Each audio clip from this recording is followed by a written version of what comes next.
And we're back. We're back. We're back. Hello. It's been a while.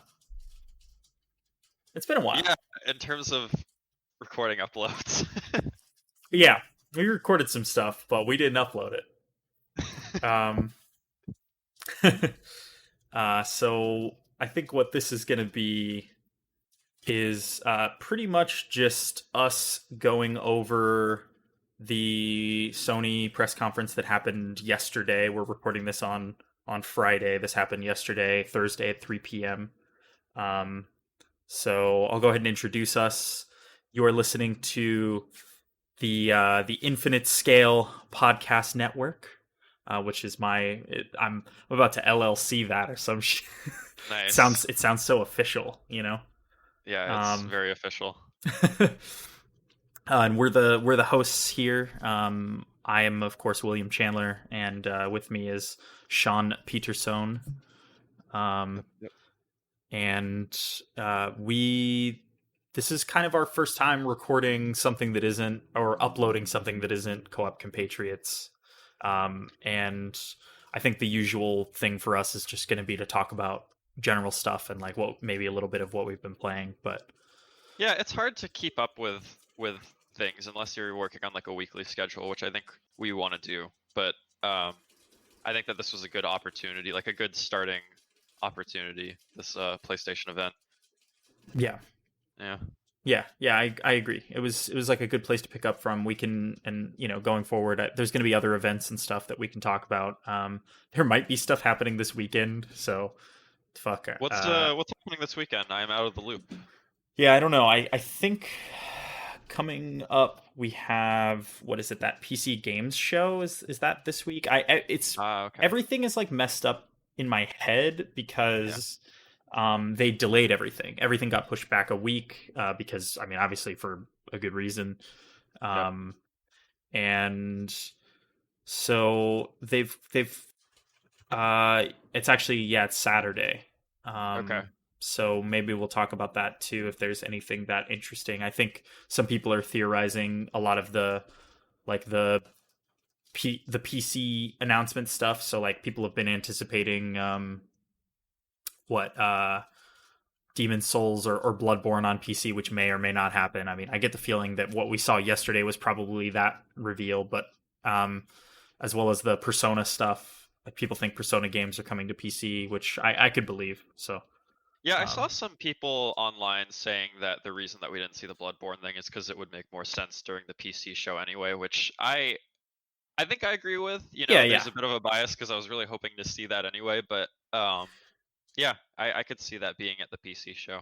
I completely agree with like that logic for sure. I think the question then becomes like, the reason people start to like theorize about these kinds of reveals is that they hear so and so company is showing a game or at an event or at X time slot or whatever, and then that information kind of starts to trickle down and disseminate, and people extrapolate what they will from those. And I mean, as much as I would love for it to be a PC announcement, I think that like maybe we've heard everything we're going to hear from a Souls game during E3, but who knows? Maybe not. I mean, they saw the Elden Ring, so Elden Ring could be something that they're talking about. But yeah, anyway. So what comes first, the console itself, or do we do this like chronologically? Let's go in order because I kind of took my notes in order here, and I mean by this point anybody listening to this already knows like what the console looks like. I mean that's been the big takeaway, right? Like everyone has. I've seen people who don't even play video games on Twitter memeing about this thing. Oh yeah, they definitely made like one of the most, at least in terms of like image macros, like the most memeable consoles. Yeah, for sure. The Kaiba one is my personal favorite. Yeah, Kaiba's good. The I saw people like asking like this y'all console, and then it's like next to a toaster or something that looks very similar, like a sexy toaster or like a humidifier. Somebody made one of that thing, like the the PlayStation sitting on a table, and then the table is like it's glass, but the base of the table is the Xbox, like the new one. That's like the big. It's really weird, Nice. but Yeah. I love it. Yeah, there's been some good shit out there, and I think like we'll kind of delve into the what it looks like a little bit later, but I think um we'll start off with maybe like some thoughts we had prior to this thing starting, because we were sort of talking about what we expected. Yeah.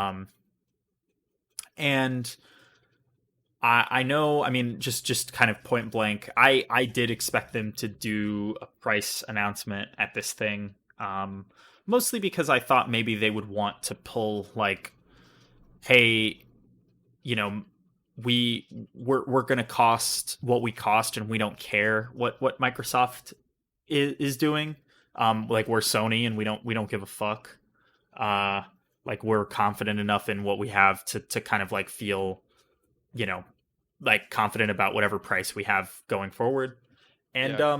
they did not do that, but I don't Yeah, know. it's interesting because it kind of seems, yeah, I was right there with you. It kind of seems like it wouldn't matter what everybody else was doing, but like when you really think about it and how things have been going with the world in general, I feel like worrying about price is a realistic thing, even though I know it's more of like a competitive thing. Yeah. It's odd. I was kind of expecting them to say that too, but as soon as it became apparent that everything was like pre-recorded, not that it wouldn't be, it's just that it was a very different experience from what you would get from like a live press conference. I kind of suspected that might happen, that we wouldn't know yet, but I don't know. Yeah. Yeah. I mean,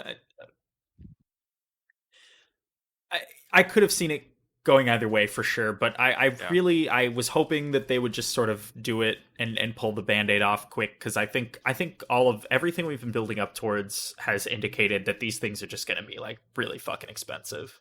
for Like sure. it just seems like I don't even think buying an Xbox Series X is a serious going concern for me, just because of my PC situation and how Microsoft has proceeded, and like their all Xbox exclusives are also PC games now. But Well, here's a question. yeah, what's up? And this is like maybe getting into spoilers a little bit since we're going to talk about this later on, but do you think that because of the way that they showed off the peripherals at the end, that they would include that in the main package to justify like a larger price, or do you think that that is just them showing the look of the peripherals? Yeah. Let's. I that is a really good question, and we Yeah, should definitely talk about that later. We should for definitely sure. talk about that at that point, because I Cool. agree with you on that. I think that is like a relevant a relevant thing for sure. For sure. Um, okay. So, any other expectations going in? I think I think a lot of people were expecting some kind of Demon Souls announcement. We did get that. Yeah. What did you have anything that you felt like you thought that they would do or talk about that maybe didn't pan out, or Um, it was with this particular case, there's a lot more things that I didn't expect that were talked about yeah, versus like unfulfilled expectations, because for me, I primarily play games on PC, and every once in a while I will break that to like play something um on a console, but like no, I didn't have like a lot of expectations. I think the one thing I obviously was really interested in was seeing some Silent Hill footage, yeah, whatever that project may be, just to feel like it exists. But it also makes sense for why that didn't pan out, obviously, because that was something we had only heard about relatively recently. But I don't know. yeah, I didn't have many other expectations. I'm sure I'll remember something as we go through things. But did you? Was there anything that you were hoping to see? yeah. I think I'm with you for the most part. I think that the stuff that they chose to talk about, I mean, they had already kind of said that this was going to be games focused, so I don't know that I expected much. Like, it, I think the thing I guess that was the most surprising that I did not expect, um, was the number of games that they had to talk about that were not sequels, Yeah, I or loved that. that I think that was something that like really jumped out to me as like, Oh, they're, console generations generally begin with sequels, it feels like it seems like, you know, I mean, there's some notable exceptions there. I'm thinking back to like, last console generation launch, and I honestly can't recall the launch games very vividly. I have a much more vivid memory of like the 360 launch and stuff like that, but pretty much everything big that people were anticipating at the 360 launch time window was a sequel to an existing franchise. And it's nice to see that maybe that's not going to be the case this time around.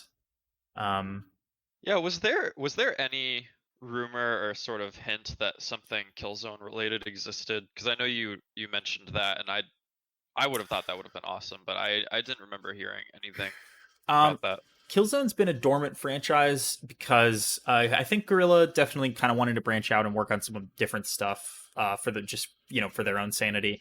But I think more interestingly for them is that Horizon Zero Dawn is the same developers, All right, yeah. which I mean that was a pretty big success for them, like critically and commercially, and was maybe their first like mainstream hit because like the Killzone games were like well regarded if you played video games and especially if you were a Sony person, but they never really reached the heights of popularity that other shooter franchises did, like of course Halo, which was infamously their kind of slogan when Killzone 1 was releasing on the PS2 was that it was the Sony, the Halo killer, like the answer to Halo, which it of course was not. Yeah, that's Killzone 1 bizarre. is like the weirdest fucking game maybe ever. Yeah.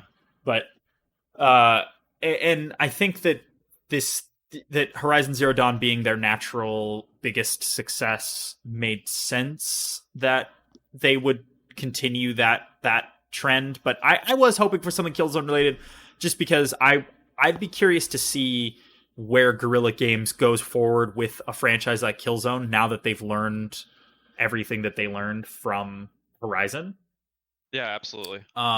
Because I think Killzone would be a better game now because of it. Um, but yeah, I think we can kind of just move into the presentation itself. They sort of tempered expectations prior to it starting by saying that the stream, just from working at home conditions and what they were able to prepare in time, the maximum stream quality was 1080p, and of course it was 30 FPS, which means that the performance levels of these games are harder to judge. I think that's kind of a funny thing to get out front and say to everyone, because it basically just means that they didn't want anyone to extrapolate anything technical from the presentation on like a visual fidelity standpoint. Which, of course, I don't know that. I mean, I don't know. Maybe the experts at Digital Foundry would have like a better thought behind this, but I don't think anybody really watches press conferences or like trade shows like that and expects maximum visual fidelity. But Well, yeah, and I don't know much about how this stuff is interpreted when you don't when you're not directly facing like the original video file, I guess. I don't Mhm. it's weird because depending on how you're watching the press conference, like even if it was E3, like could you really interpret that information from that stuff? I mean, Yeah. that's me just being ignorant to like the technical side of it, but I'm also interested in seeing what Digital Foundry has to say about that. I mean, I think Digital Foundry usually waits until they like it's easy to judge like effects and visual like qualities that are obvious, right? Like particles, physics, fluidity, motion blur, maybe things like that are very apparent and forward Yeah, facing. You could view a trailer and judge that, shadows and reflections, um, general texture quality. Although you wouldn't get the full picture because you're looking at it through a 1080p stream, right? But right. um, lighting. So there's definitely things you can extrapolate from this footage, but like I mean, nobody is looking at a trailer of a game and going, "Ah, yes, I know exactly what this looks like and how this performs." You know what I mean? So it's kind of funny, like, um, it's funny that they would even make that statement, but maybe that's just like where they feel like consumers are at. Like, I guess that's a statement that like they think consumers more than ever care about technical quality and aspects that maybe, it's like that age old thing where it's like someone buying something knows a little bit about the technical aspect of it enough to be wrong, right? Yeah. Like that idea. Like, oh, like maybe Joe Schmo who has heard of what like maybe 4K looks like, and maybe he's watched a couple of Digital Foundry videos, and or not even, right? Like even probably somebody more layman than that, and like has heard terms thrown around but maybe doesn't entirely know what they mean, and then like watches a stream and goes, that didn't look that good, what the fuck. I don't know. But Yeah, I'm trying to avoid getting to that territory. I like getting that information from their videos after the fact, but I yeah. I wouldn't want to I don't know, maybe that would change if I understood it better. But yeah, it's hard to tell. Yeah. Yeah, it's a strange starting point, but so they kind of mentioned that before, and they like I said did say that this was going to be a pretty games focused thing. So they sort of set those expectations. The very beginning was like a Sony montage that I expected like a little bit more from, where they kind of went through the years and showed like little background images of different games and franchises and stuff over the years. They showed the old Sony, like the PS1 startup logo, which was Yeah, I oh, love that. like Yeah. man, they need to bring back like, or not even bring back. They, what they should do is allow you to customize your console startup animation. Like Yeah. you could choose between any of the console startups over the years. Like PS3 had a good one, that Symphony starting. The PS2 one, of course, is the one I remember the most. But Could you imagine um, being able to like swap out the UI to like have like a oh, PS1 UI? That'd oh be so god, cool. that'd be amazing. But yeah, so uh, little montage, and then they did like the strangest thing where they and I had completely forgotten about this until I was looking back over my notes because this presentation kind of had a lot in it. But um, they, for some reason, thought it would be funny to show off GTA 5 at the beginning, Oh yeah. as like a, hey, just so you know, this game from a really long time ago that you've probably played like a bunch of, uh, you know, already is coming to PS5, and we're gonna have new content. It seemed like that content was GTA Online focused. Have you ever really gotten into the GTA Online stuff? Because my experience with GTA 5 began in 2013 and ended in 2014, which is really Yeah, funny because it is 2020 and we're still hearing about GTA, I know, dude. which is cool, because I understand that people really like the online, but I have not even touched it, and it's really sad because it was free for a Yeah. few days. I don't know if it's still free, but I could have taken that opportunity. But what do you think? Like, have you played it at all, or? So I played GTA Online. So if you remember, GTA Online had a bit of a weird start. It wasn't available. I feel like this is going to be a longer conversation inside of Yeah, this yeah. weird thing, but um, basically, GTA Online was not available at launch. I don't know if you remember that, but when the game came out, there was no GTA Online. It was just the story. They patched it in later, Yeah. and then it had a really rocky start where shit was kind of broken, the servers were kind of shitty, and obviously it was a 360 game exclusively for a while. It didn't come to PC for I think at least a year. I mean, I could fact check this, but um I'm pretty sure GTA 5 came out on PC a year after its original release on the 360, and then of course it also came out on PS4 and Xbox One. Um but like GTA Online has gone through so many iterations and so many changes over that span of time that even my experience with it, as somebody who played it maybe in like 2015 or 16, would have like a completely different interpretation. Like back when they first added GTA Online heists that you could cooperatively play with your friends was when I started getting into it, and I did a few of those. They're fun. They're fun and challenging, and they are legitimately engaging. They actually have cutscenes to go along with them and a little bit of story. So, That's and cool. just the ramp up to getting into that stuff was really high. Like you had to level up your character in online a bunch by playing random bullshit games and make a bunch of money. You had to own property, or at least one player had to own property in order to initiate the heist. It was just like a lot of shit to go through. And when we exhausted like the 2 or 3 heists that were available at that time, we stopped playing and haven't gone back. But they've added so much. Like they continue to add story content. I assume that's what this is going to be, which is like more stuff to that online story thing with your created character and whatever. So it's like a legitimately interesting and cool thing, but I think that I have no interest in giving my time to that Yeah. again. But I don't know. Who knows? Maybe one day. Yeah. But yeah, they that's how they chose to start up their press conference, which I assume Rockstar probably paid a bit of money for. But yeah, so there was that.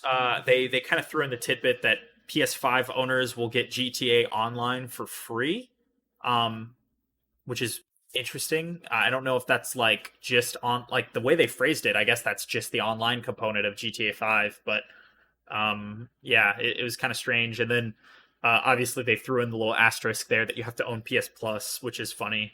So they didn't really talk about how their online system is going to work for PS5, but I assume it'll be exactly the same, which is that you pay a monthly fee, you'll probably get some free games, and you get access to multiplayer. But Yeah.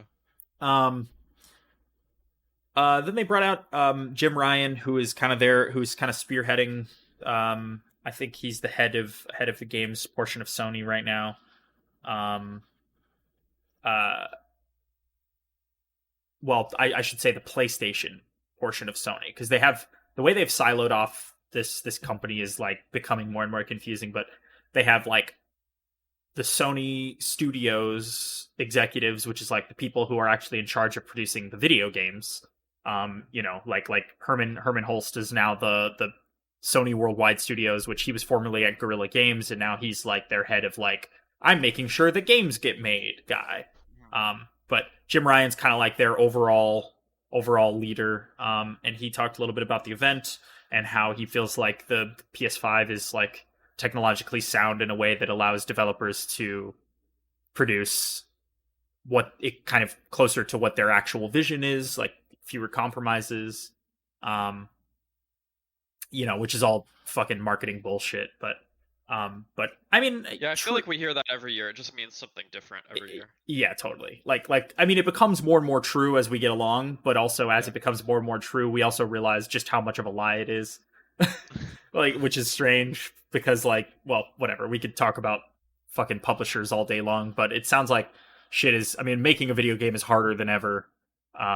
So, and then they sort of jumped right into it with a reveal that has like been a bit of a roller coaster since we watched this thing yesterday, which is the Spider-Man follow-up,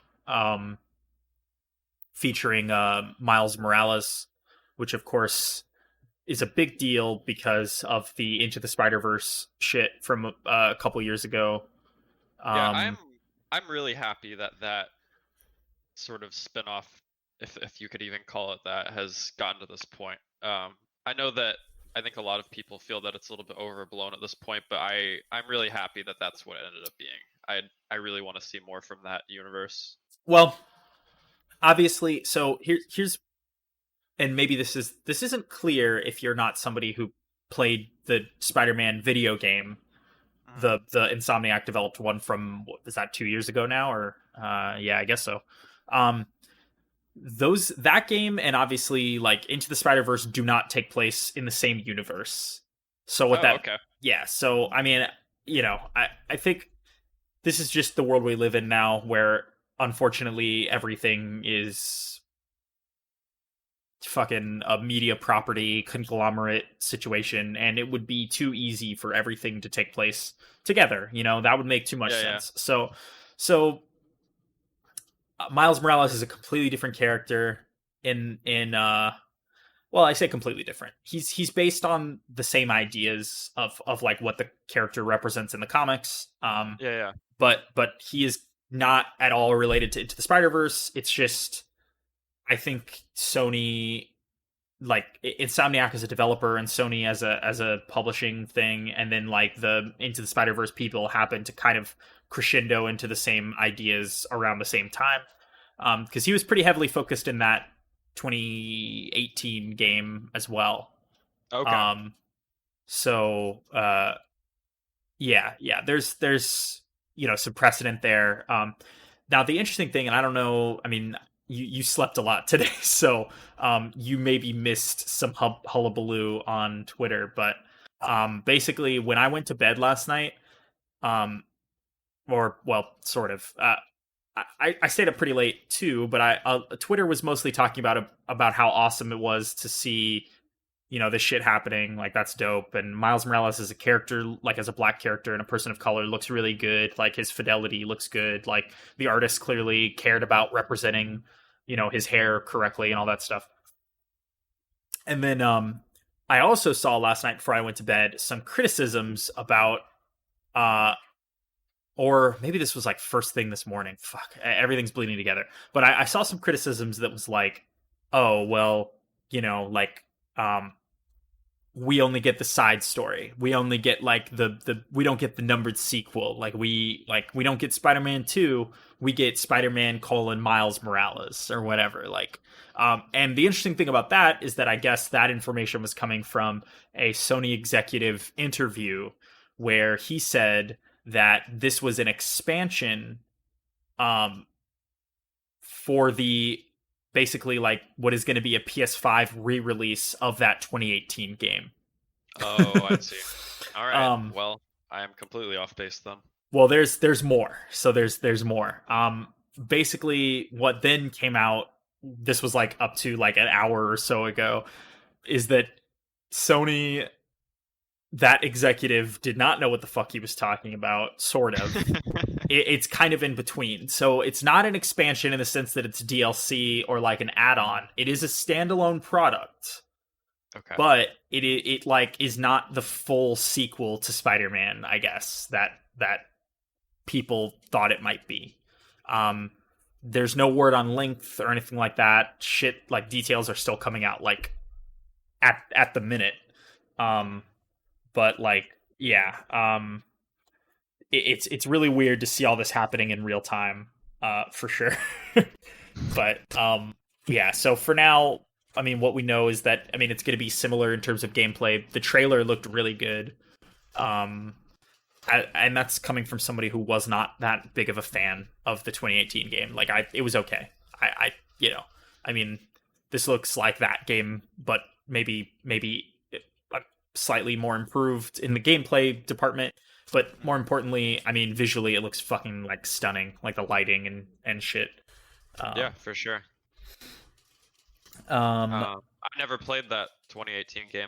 I watched you play it, and it looked pretty cool, but yeah, I never got my own experience with it. Yeah, as somebody who falls off really hard on open world games, I fell off really hard on that one pretty predictably, but I enjoyed the bit of time I spent with it, outside of some combat weirdness that I think they should resolve. But yeah, anyway, so we can kind of move on from that. That's a developing story. Maybe we'll talk about it again if we do news later in the week or something. Yeah. And then they transitioned. Oh yeah, it's worth saying that Miles Morales thing is coming holiday 2020, according to that trailer. Oh yeah. Which is probably, I assume, release. I would hope. They never used the term launch game, which I thought was really interesting. Which you're right. Leaves some things up to interpretation. I guess it means that. What does that even mean? That's so weird. Yeah. They didn't give a release date for the console directly, I don't think so. That sort of means that they're kind of leaving a lot of wiggle room for when all this could happen. It also means that maybe they won't really have any PS5 exclusives at launch because of the whole coronavirus delay, and they could just be like, hey, you could play all your PS4 games or some of your PS4 games on PS5 in the meantime until this shit kind of trickles in. But who knows? So holiday 2020 for Spider-Man. Did it have a Kid Cudi song in it? You said that, but I couldn't really hear it. But it's definitely possible. Sounded like Did you kind of, ever? yeah, it was, the music was kind of tuned down a little bit, and we were watching the Giant Bomb stream, which they talk over it, so it was harder, even harder to hear. But it sounded, I mean, it sounded like it could have been his vocals. Anyway, um, then they transition into Polyphony Digital, which, if you're a big racing sim person, then this is big news to you because there was not a numbered Gran Turismo sequel the entire lifespan of the PS4. Oh Um, wow. it seemed like Polyphony Digital had like a weird issue. Like they released that, what was it, Gran Turismo Sport or whatever, which was basically like a side game. It seemed like it reused a lot of assets from the previous game 6, and did not seem at launch to be up to snuff for what Gran Turismo fans expect. Yeah. It received a lot of criticism. It got some updates over time. People seem to be a lot more charitable to it now, but um, yeah. So this is the first. I'm gonna Google this really quick, but Gran Turismo 6 was a PS3 game that came out in 2013. So it has been 7 years since then. Um, Yeah, I always this was sort of, I don't know. I feel this way even more so after the press conference, but yeah, or after the video at least. That these games, if you're not particularly into racing sims or racing games in general, are at the very least like a good representation of the technology. Because as I was watching it, I wasn't exactly interested in like playing it, but I was very impressed with how they were utilizing um the PS5. I guess yeah. it was visually impressive, is what I'm trying to say. No, totally. I completely agreed. It, yeah, it. I mean, cars. I was kind of joking around with our D&D group before you joined in about this, but like, um, car games, I remember it used to be the barrier, like car and sports games, because they were basically our windows into reality for gaming, right? It was like if people start to look better in the football games, and if cars start to look better in the racing games, then holy shit, that's a big deal, right? Like the closer we got to reality, at a certain point we stopped shooting for reality, like finger quotes, in its like real sense, once we realized that was not possible. But the difference between a PS1 Gran Turismo and a PS2 Gran Turismo was so fucking massive that it was like the like making the tires fully round. You know what I Yeah. mean? Like it used to be that the tires, because of the the way graphics work, and they're not, they're triangles, and all that shit. The way that shit works is, like, it used to be tires looked really jagged. They almost looked like octagons or that kind of shit. And once they became fully round, it was like, where can we go from here? Now it's little things like getting shadows on the dashboard of the cockpit view and stuff like Yeah. that. Um, so it's kind of funny. Yeah, I mean, I agree with you. Like, everything in this trailer looked really fucking nice. I mean, but car games have looked really fucking nice now for like 5 years. Yeah, and if there's anything that I would love to see, which probably isn't going to happen. After watching that, I was like, well, I would love to see some sort of new Burnout game, because Yeah, I skipped most of the Burnout franchise, but I was a really really big Burnout 2 and 3 fan. I played a lot of that, just because they were so wild and like just yeah. weird and fun. Burnout And I would love to 3 see. might be the most perfect arcade racing game to exist in my mind, but I don't think I ever played 3, which is really sad because I have heard that that is like the one that people really really love. But yeah, to see all of that, all of those like technological developments like put into like a Burnout game would be really great to me. yeah. I'd love to see that, but Yeah, especially with probably the not. destructibility. And I mean, we kind of get like, this is a little bit of a peek ahead, but we do get kind of a view into what something like that could look like That's in true. terms of Yeah. like physics and stuff a bit later. But Yeah. I think that's kind of all I have on Gran Turismo 7. That game, I mean, I haven't played racing games all that much lately. I do still like the arcadey ones like Forza Horizon, and occasionally I'll play like a numbered Forza game because I have Game Pass and they are on Game Pass. But um, so I don't, who knows? I don't think they gave a release date for this. I didn't have one here in my notes. Maybe I'm an idiot, but Um, I don't know. So we'll move on from that. Yeah, Um, yeah.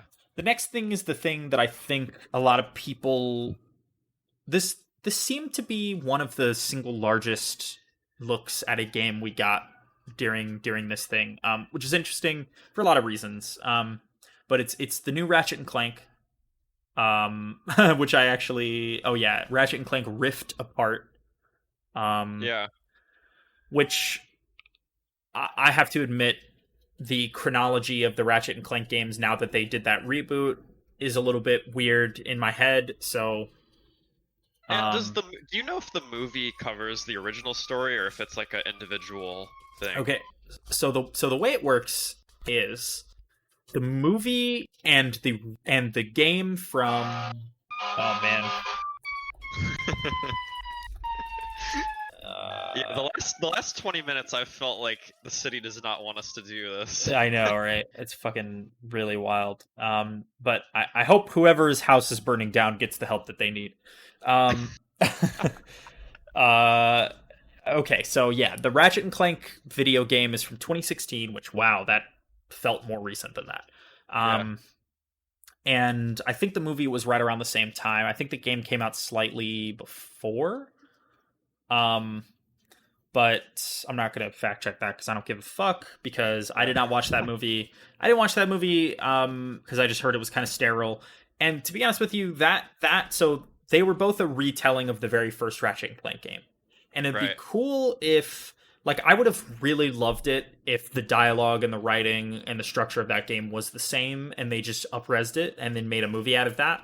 But they didn't do that at all. They rewrote some shit changed, a lot of the overall story is the same, which is cool, but like the personalities and the dynamic of Ratchet and Clank are completely different in the remake in a way that actually stopped me from finishing that game because it was so boring.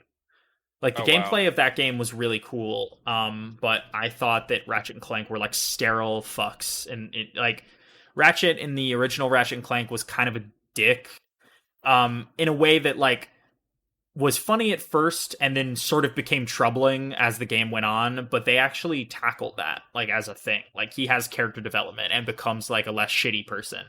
Yeah. And Clank, is more of a punching bag to him and pretty much everybody. Like everybody makes fun of Clank for being such a huge nerd all the time.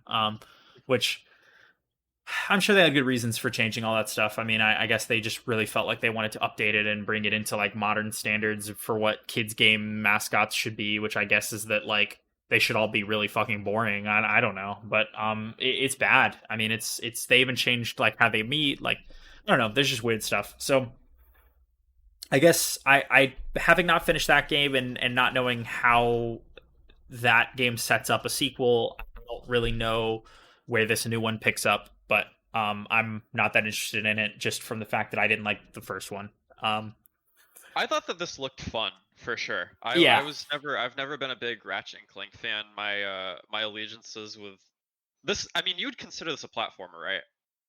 yeah. They've been. I mean, but that was the funny thing was like Ratchet and Clank became less of a platformer as that franchise went on and became more of a shooter. So Yeah, because exactly that's what I'm getting at is because I never played the original, but I played a little bit of the remake. I did not get very far in it because I decided it was like not for me. But um, yeah, I never had like a huge thing with this franchise, but I do think that whatever is going on in this looks pretty interesting and fun. Um, yeah, so maybe I guess I don't know. yeah. I mean, I'm with you. Like the gameplay of Ratchet and Clank. I mean, with some reservations, I think has always been up to snuff. Like there's a reason that this franchise more than any other has continued to exist over the years. Like this mascot platformer. You know what I mean? Like in a way that I think like Ratchet and Clank has hit higher highs and lower lows than things like Jack and Daxter or similar. I'm There's another one that exists that I'm not remembering, but anyway, um, Spyro. yeah, sure. I mean, even stuff like that. Like I think Ratchet and Clank has been both better and worse than the best of those other games. Yeah. Um, but uh yeah, they've continued to evolve and change in ways that maybe make them more modern but make me less interested. So um Mhm. but yeah, I mean it looks pretty fun. It's it looked much more on rails than what I feel like the better games in that franchise were like. Like there doesn't seem to be as much exploration. It seems like they're really focusing on shooting and jumping and whatever. But man, did it look really fucking pretty. Yeah, and it was cool that they weren't afraid to show the UI Yeah. later on. That was really cool Yeah. because with that stuff, obviously, you can never tell what is like, I don't know, like what aspects of it are just meant to make that video look better. And I'm sure that that's even done with like the gameplay stuff, but Yeah. it felt more in context. It felt more like you could imagine playing it, whereas like the footage like directly before that, um, to me, I always take that stuff as more of like a concept. It's more of like, this is what you can expect visually from it. But yeah, that was cool. Yeah. I no, agreed. I mean, they were very open about what this game is, which is like I mean, this whole presentation was pretty open, but this was even more open than most of that. Like they look like I believe that this is what the game is. You know what I mean? Like it seems like they're almost done with it. So Yeah. um yeah, really good audio I noticed also. Like the gun sounds and like the explosions and just like everything sounded really nice, which there's the meme about ear mapping that is going around, of course, because of the Sony technical press conference where Mark Cerny stood at a stage and talked about um mapping people's ears and trying to design audio around their individual ear profile, which is Oh fucking yeah. hilarious. But I mean, damn, dude, if this is the result, I mean, shit, they haven't even mapped my ears yet, and this shit sounds good to me. Fuck, it was wild. I was even surprised how good it sounded in like this stream. You know what I mean? Like it just sounds really nice. So yeah, that's props to them. And then the visuals, like lots of debris, lots of physics, like lots of chaos on screen. It just looked really nice. Yeah, Um, the way things were falling apart in yeah, general looked really cool. for sure. Um, and they didn't give a release date for this, which I thought was interesting because it looked. I mean, this was obviously a vertical slice, so it doesn't speak for the rest of the game, but it looked like they could just be close to done, honestly. But Yeah. like Yeah. it. I mean, there was some frame rate sluggishness, but yeah, That felt like the game that I would expect to be like a launch title. agreed. Yeah, I would agree. Especially with how much footage they showed. And also, I wouldn't have minded if that was at the front of the presentation instead of Mhm. GTA. Um, I mean, yeah, GTA had no place in this presentation. I mean, that's just honestly, anything in place yeah, of that. I don't mind that that was in there per se. Like I think it could have like fit in maybe towards the end or yeah, something. It would have been more appropriate at the end also because yeah. it was like a reason Well, to get the PlayStation, I guess, the way that it was yeah. presented. And then it's like, well, if that was at the end, I'd be like, okay, that's cool. I mean, I just think that announcement could have been in its own video. You know what I mean? They could have just released a Sure. trailer on fucking YouTube after this presentation was over. I mean, the only logical reason for why it even belonged in this was that somebody got paid. I mean, that's really Yeah. the only thing that makes sense to me. Yeah, and it's amazing we don't get as I mean maybe this is also me out of the loop, but it's amazing that we don't get as many like GTA memes as we do like Yeah, Skyrim cuz yeah, it's just like you just never stop hearing about GTA. yeah. God, Yeah. please, somebody stop letting me hear about GTA. And then so we got what is this? Quick tease of something called Project Athia is what my note is. I think this Oh was yeah. a Square Enix game? I believe so. Yeah. I don't know Wait, why I no, I didn't write saw. that down. Um yeah, Square Enix. Yeah, it looked cool. It looks pretty. I mean, I don't know Yeah. what that game is. Yep. I don't know what that game is at all. So I mean, they showed like some running and some jumping. I mean, it kind of I don't know why, but it sort of reminded me of Heavenly Sword for some reason. Just like in the like tall mountain jumping from mountain to mountain environment situation. But um, Yeah. I probably mean, it's nice that they're working on something new. yeah, Uh sure, yeah. I yeah. mean, if this game comes out, then that's cool. Yeah, I mean the Giant Bomb folks joked, they were like, "Oh, it has project in the name, which means this game will come out in 5 years." And yeah, that's probably true. Yeah, Like yeah. this doesn't seem like something that is a full baked idea or project yet. But yeah. Uh, then we have the next thing I have is that game that I think got a pretty strong reaction from just about everybody, which is Stray. Oh Um, yeah, yeah. which I is was I was delighted. yeah, I mean just the art style of this game, like the visual style of this game is really pretty. It is ostensibly a game about being a stray cat in a world where it doesn't seem like there are any humans. Yep. Um, The first shot you get is some graffiti that says "Rip Human." So there which you it's go. really funny that there would be graffiti in a world where there are only robots, but what the fuck do I know?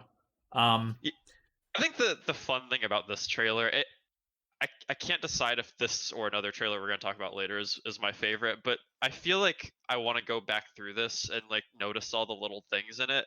There might not be anything interesting there, but even while watching it, there was just all these things that were interesting about the way that they set up, because it's just like you're following this cat through these yeah, little areas of what looks like it was Japan, right? Or I don't know. it. I I couldn't mean, really it. tell It what looked like the it deal was. could be. Yeah, yeah, Yeah. I mean, there was a lot of Japanese for sure. Yeah. I don't know. It was. Yeah. I could say that's a safe assumption, but who knows? Um. yeah. I loved this trailer. Yeah. It was cool. I like that the cat was wearing a small backpack. Yep, yep. And Um. you know what? This is like my own issue, but cat animations are starting to look better. Yeah, they They're are. They look starting good. to make them actually look like the way cats move. Yeah. Yeah, for sure. And I mean, like, we don't know what the gameplay of this game is at all. They didn't really give any indication of that, but Yeah. I'm already interested just from the visuals and the story stuff that they teased. Like, it seems cool. Yep. That said, it had like a little coming in 2021 title card, so maybe yeah, maybe look forward to that in the near future. More information probably coming out. Um, We also have yeah, they gave a little tech demo reel, kind of like showing off some buzzwordy tech shit, like how fast the SSD is. Um, Yeah. a notable thing which they sort of they've mentioned a bit, but it was nice to see it double down here was that our good friend Ray, you know Ray, Oh, Mr. um, Tracing. yeah, Mr. Tracing. Mr. Tracing, please, Ray is my son. Call me Mr. Tracing, my formal name. Um, yeah, ray tracing will be in PS5, uh, and presumably, I believe Microsoft has confirmed it as well in Series X, and that's cool. Like I from the me playing Metro Exodus on a high end PC and getting to see how that stuff can be beneficial. Yeah, it's as long as frame rate isn't sacrificed below like a 60 FPS mark, I think that shit looks real good. For from a lighting and shadows perspective, especially. What did you And think of them sort of showing tech information in between trailers? Did you think that that was a good way to organize it? yeah, I mean, you kind of like, it keeps things from simply becoming like uh I think it segments it nicely for sure. Because then you don't you get like breaks in between games. It's a good time if you already know all that shit, which they didn't reveal anything new technically. Hmm. In terms of like other than what the console looks like, they didn't reveal anything new about what it's capable of because Right. that stuff has pretty much already been out there. It's a good chance to go to the bathroom or get some water or whatever. Or if Or do you're your laundry. yeah, or do your laundry, which is just a random example that you thought of. Um, or if you're me, format your notes a little bit better. But yeah, Well, that stuff always ends up online. I don't know if there's many examples of that stuff like only being known during this, unless you're not really following leaks and news and stuff. I mean, I guess it's a good confirmation, but yeah, I don't know. I that stuff matters a little bit less to me unless it's like a really big technical change. Like I think the ray tracing thing is like super interesting.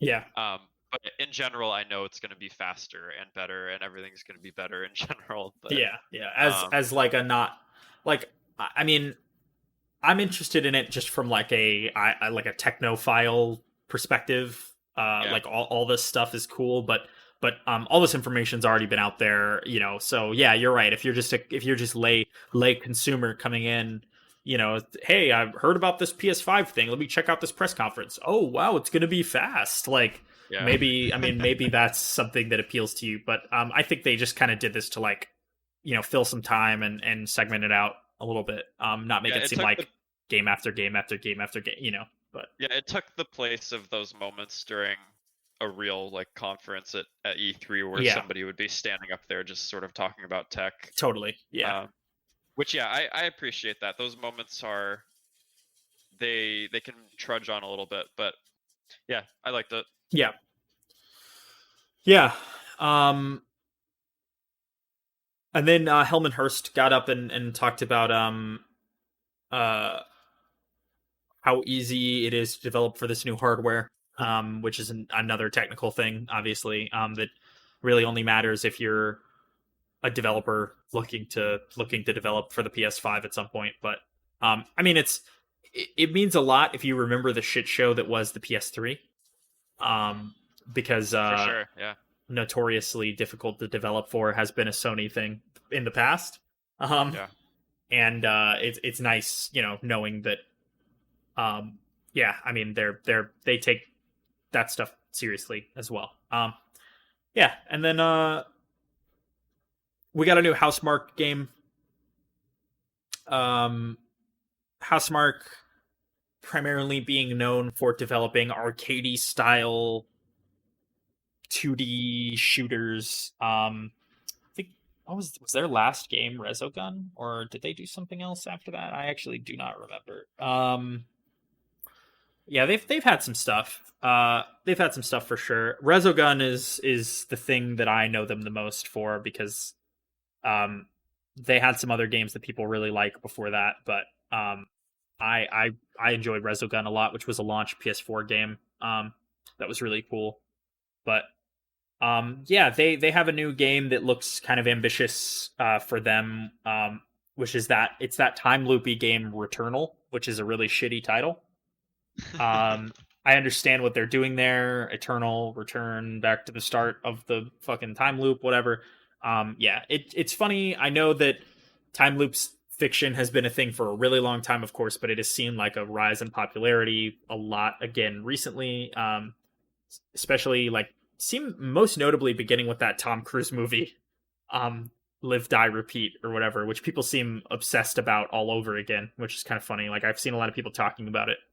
But Apparently people like that movie. I hate that that is also what I keep thinking of when this comes up as like a thing. concept, Even yeah. though I've never seen that movie. It's just that that trailer is like burned into my mind. That movie is a Um, lot of fun. I enjoyed watching it in a theater, and I've never watched it again, but I have fond memories of it. And I mean, it's good concept, whatever. Like, I mean, it obviously didn't start with them, and it didn't even start with Groundhog Day, but it's a good concept. It's good like conceit for a thing. yeah. So, but it's unfortunate that you know, Outer Wilds came out so recently because it, in my mind, is like the pinnacle of such a thing. Um, and I'm any time loop story I'm going to be comparing to Outer Wilds, which is completely unfair, but it's Well, hard.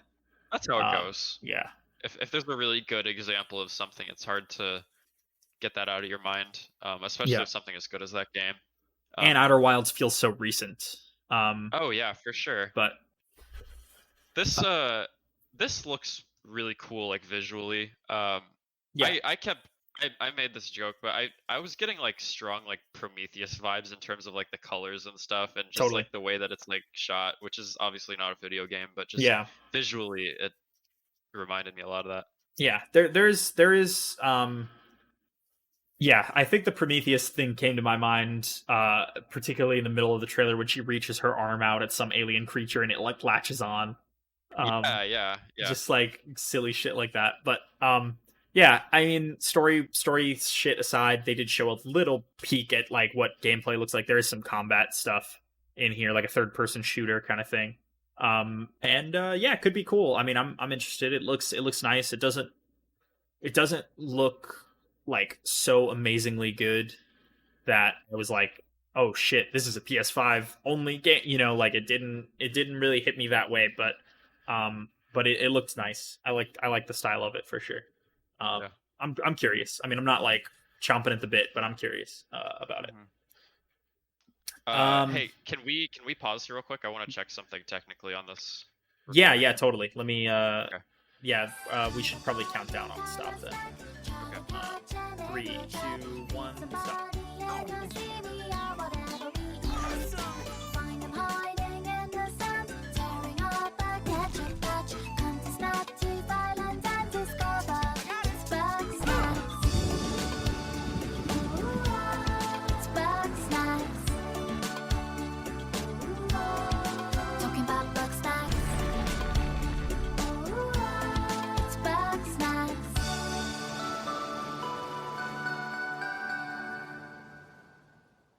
And we're back.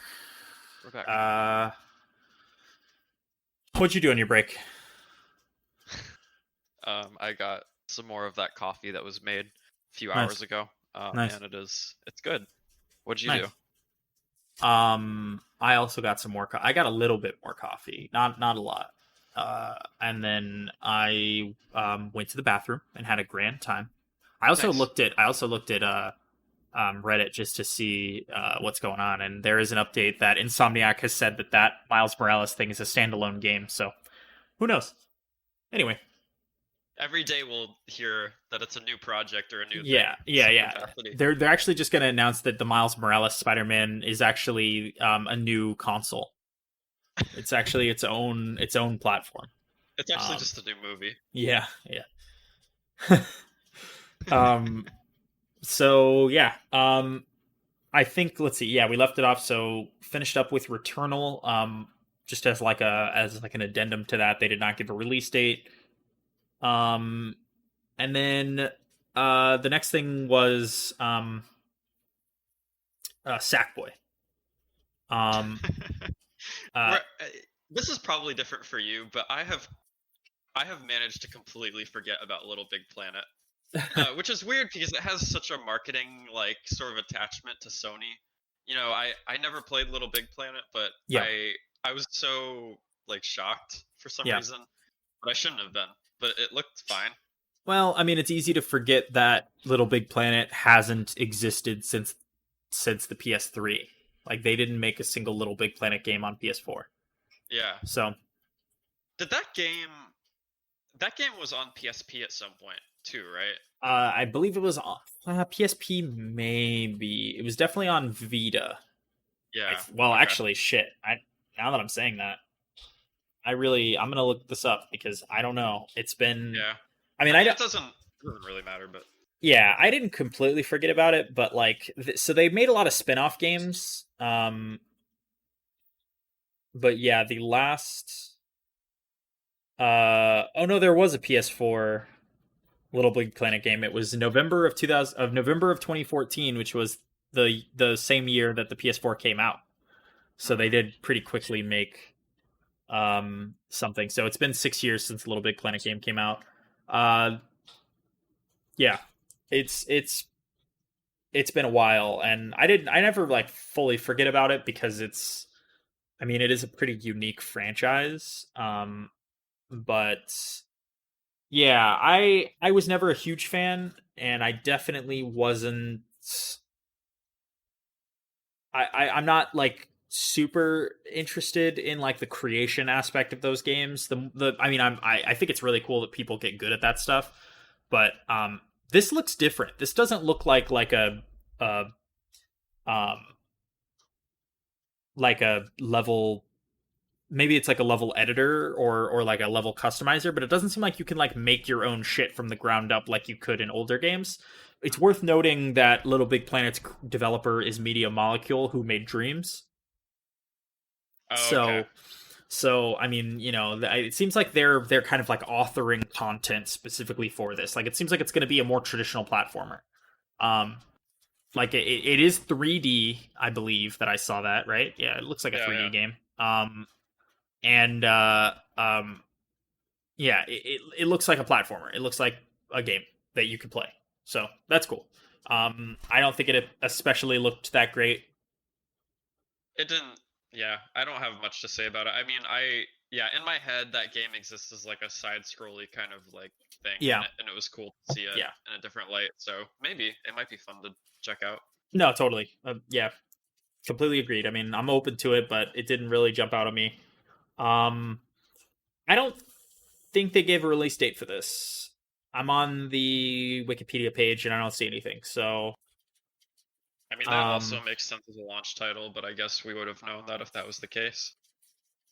yeah, probably. I mean, I think they would have mentioned it, but yeah. So, that's that. The next thing I have here is oh yeah, Destruction All Stars. Um, Yes. which looks kind of fun. It's basically like a racing, like an arena racer, demolition derby kind of thing, but super stylized. Like it looks kind of cartoony, and there's a lot of there's a big focus on destruction for sure. Which like what we were talking about earlier with Burnout. It's nice to see like the destruction physics and like the way things explode look more and more natural as time goes on. Um, Yeah. Yeah. but I This did looks not. fun. It does. It does. It looks interesting. If it's a multiplayer only thing, pray for them because it's harder and harder and harder than ever to get a foothold with a player base. So fucking good on you guys, I guess. But they didn't really talk about the form that this takes. If it's got a campaign, if you could play it single player, if you could play it online, how many players it is, whatever. It was just kind of a general reveal. I hate the aesthetic of this game. I think the weird attitude, the cheesy attitude shit is not for me. But I'm in whatever. the same boat. Artistically, I'm not a huge fan, but I like the energy of it. Yeah, totally. It's cool that it exists. So that's that. No release date I have here for that either.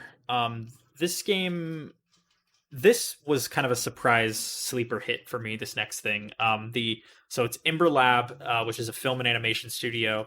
Um, they oh shit, I did not put a title for this game. Um, Is this the Jet game? is this the Jet game? No, Okay, let me. No, that's a different thing. this is Kina Bridge of Spirits. Oh, Um, right. which is a bad name. But it looks cool. It looks. I made a joke that I was like, "Is this cameo Elements of Power too?" Which I mean, the fact that you didn't laugh reveals two things: one, that it wasn't a funny joke, but two, that you probably didn't play cameo Elements of Power. Um, Definitely the latter. which was a launch 360 game that I think was had a lot of issues, but was extremely underrated for what it did. You should look up what Cameo Elements of Power is. Hell, I Okay. actually have it. I actually have it on 360. We could, or yeah, on Xbox One. We could fucking play it. Like that game is dope. Okay. But anyway, this game is like in the same vein where it looks like it's like a 3D action platformery kind of thing. It's very pretty. I really like the Yeah, art. for Um, sure. you could tell that these guys are are an animation studio. Yeah, it's Because a lot of stuff during this conference felt like movie trailers, but this one yeah, had a very kind of Disney Pixar. totally. I don't know. Yeah, it was cool. Yeah, they got some shit done with this for sure. Yeah, it made me. I was excited just to check this game out on the basis of how nice it looked. But yeah, it looks gameplay wise looks pretty standard, but I'm open minded. It could be really cool. Um, Yeah. I didn't see I didn't see a trailer for this, but or I'm sorry, a release date for this, but yeah, At this point, it's seeming more like uh less games. It almost seems like there weren't many release dates at all. yeah, which is I think telling. Yeah. But I definitely um wanted to highlight the fact that each game doesn't really have Yeah, um yeah. but anyway, Yeah, so that looks neat. I had like a Pikmin-esque element to it as well, like controlling the little black, like fuzzy animal creature things. Anyway, um, the next thing is I have here dinosaur teenager game question mark. Um, This looks interesting. I feel bad because like I immediately like laughed as soon as I saw the art style, is this but like an it's otherkin thing or it um it looks interesting. The trailer was fun, I guess. yeah, Yeah. yeah. I don't have a lot to say. I'm curious to see what this is. More of this. Just in like a vague sense. Like Yeah. this could be a cool story thing. I don't know. I saw some people saying that they thought this was like a joke, like a meme about something else. I don't know. Yeah. Um, uh, we'll just leave it at that. I don't really know anything. So but yeah, very existential. And that Yeah, they that's gave what I got out of it. yeah. Which could, I mean, whatever. Always room for that. They gave like a general 2021 release window. So, um, the next thing is pretty. I think people have known that this was coming for a while, but maybe not exactly what it looked like or what form it would take. But Lorne Lanning, who is most famously known for being the creator of Oddworld in its various forms, this looks just like an Abe Exodus sequel because I think this shit. I've lost the thread on Abe's games. I was really terrified of Abe's Odyssey as a kid. Um, and they made a sequel called Abe's Exodus, and then this is another one of those. It's been a while since they made one, but it looks really pretty. It really does. The I don't know, the aesthetic of this was just crazy to me. And just the way that things are animated, I know that in general the aesthetic has kind of a Mad Maxy look to it, but this in particular, like the way that the protagonist is being chased around and stuff, it just reminded me of like that intro to Fury Road. Yeah, Um, but it looks cool as hell. yeah, um, yeah. It's pretty interesting. They have the style of the Oddworld games has always been really strange and kind of uncomfortable, and that certainly is being doubled down on now in the HD generation. Mhm. Um, yeah, I guess they haven't made an Oddworld game since Stranger's Wrath, which is interesting because maybe they just did a remake since then. I think they did do a new and tasty is the name of it, like a modern remake, so people could go back and play those old ones. Because I mean, so Abe's Odyssey came out in '97. Then they had Munch's Odyssey in 2001, and then there was also a standalone title called Abe's Exodus '98. So they've had some releases. I played Stranger's Wrath as a kid and really loved it, um, Mm. which is its own kind of thing and sort of unrelated to this, but they take place in the same world. Um, yeah, Oddworld is fascinating. It's super cool. I mean, I'm the gameplay of the Abe games has never been like a big interest for me, um, but I kind of respect these games from a distance. Yeah, yeah, So, totally. um, yeah, and then I didn't see a release date for that either. Um, so yeah, just double check that. Um, yeah, I don't see anything here, so whatever. Eventually, Yeah, it'll come out. it I, will exist. it Hopefully. will come out. Um, and then so we also have here another great another important person in the games industry with a new game, which is it was nice to see Shinji Mikami with a beard. Um, dude's looking good. Talking about Ghostwire Tokyo, aka the what's her name, Akumi Nakamura or something like that. Um, Yeah.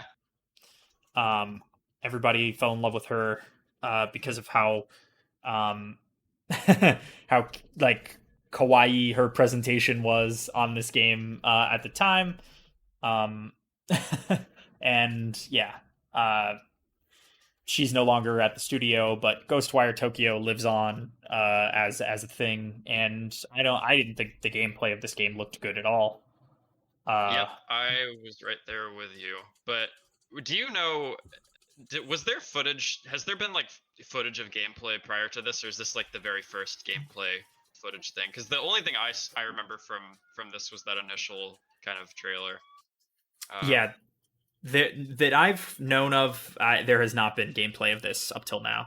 Yeah, for a game that seemed to be marketed as spooky, I did not really get spooky vibes from it. Like I got what seemed to them like it would be spooky, but for me personally, I was just like, I don't know. It just had like a different kind of energy than what I expected, which is, Yeah, I shouldn't have expected anything maybe, but I was surprised at the very least. it is Um, considerably more actiony and like cool. It looks like a cool guy thing. You know what I mean? Like motorcycle and fucking sword and look at this. yeah. Like it has like an interesting energy to it that yeah, I Mhm. agree. Was not what I thought would come from. I mean, especially because the Evil Within was very like sub, well, the Evil Within was pretty over the top as well, but Yeah.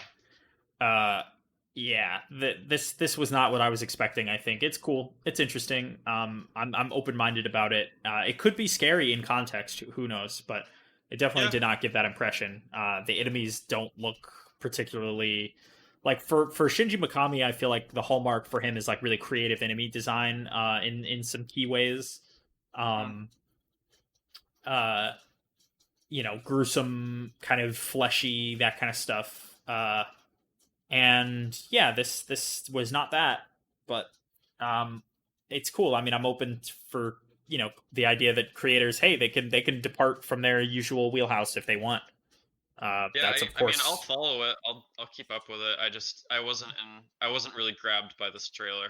Yeah, yeah, I'm with Which you. is kind of disappointing because it seemed the way that the way I remember it being presented was far more interesting to me. It just kind of seemed weirder, but I don't know. We'll see what Yeah, happens with that. and maybe the gameplay feels really good in practice and just doesn't translate well to a trailer. Who knows? Totally, totally. But yeah, 2021 is the window they gave for that. We'll keep an eye on that. We also have this one is kind of out of nowhere. This is from the Super Brothers Sword and Sorcery people, which is a really interesting 2D action game from a long ass time ago. It feels like now. This is the Jet the Far Shore. This one. I loved I, this trailer. the trailer was super cool. Nice presentation. They didn't really get into how the gameplay functions in particular, but it looks neat. I'm open Mhm. to it. Yeah, I'm definitely I'm open a to it. really big sucker for those like super desaturated colors, like Yeah, almost like that near automata kind of look to it. It just with like totally. the colors at least. I was really into this and just like the overall appearance and tone and music. It was very interesting. Yeah, Although you don't get a huge sense of the gameplay. I think you yeah, get a sense of what you might be able to do, but it was definitely far more conceptual. Um, yeah, and but I was very impressed artistically with this. yeah. Very like spacey soundtrack. Reminded me of like the No Man's Sky trailers or like Interstellar, that kind of thing. Like it sounds. Yeah, it looked cool. I like the presentation. I'm interested in it. Yep, For totally. sure. Holiday 2020 for that one, so close to launch, perhaps. That's good. Um, yeah. I that seems like something you kind of just need to experience, maybe, to understand. But um, next up was the Hyperlight Drifter people. This game looked neat. I mean, I the rollerblading aspect of it was kind of funny. Um, Oh yeah, yeah, but I actually didn't write down the name for this game. It didn't leave like a huge impression on me. Like it looked like something that when it comes out, I'd be like, oh yeah, I might play that. yeah. It's pretty. Yeah. Yeah. It's I was trying to Google the name too, but I also didn't. Here I can look it up. Hyperlight Drifter was a cool game that I wished that I gave a little bit more. Yeah, time I only knew it to. as the Disaster Piece game because I really like his music. Oh, did he compose? I actually didn't even remember that.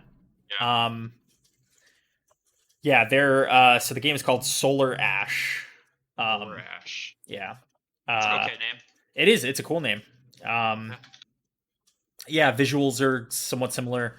They didn't really give a lot of indication about the gameplay other than it kind of looks like a third person action game, maybe. Um, yeah, it seems cool. I'll you know yeah, didn't leave a huge impression, but I'll keep my eyes on it for sure. There's a lot of space this year. A Yeah, lot of yeah, space imagery. agreed. People are tipping the scales towards science fiction, which I'm always into. Yeah. The next thing was like maybe not like a surprise in the sense that I mean I kind of figured this would come out at some point, but it was cool the way that they did this. Hitman 3. This Yes. trailer was fucking awesome. Yep. I I mean, loved this. it was like a movie, like which in terms of a trailer is I think um maybe that sounds like oh games are getting like movies, is like a really fucking stupid thing to say, but this trailer was like hypey, it like made you really want to check this fucking thing out. The Yeah, I think a music, lot of that was the music. Yeah, yeah. you're just about to talk about that. I mean, they like integrated the music and the visuals and everything, like the tone of it, everything just came together in like a really cohesive package. Yeah. I You think should. the other thing that I got from this trailer that's kind of funny, which made me want to play the other ones, which I really haven't. I've Yeah, played a little bit of them.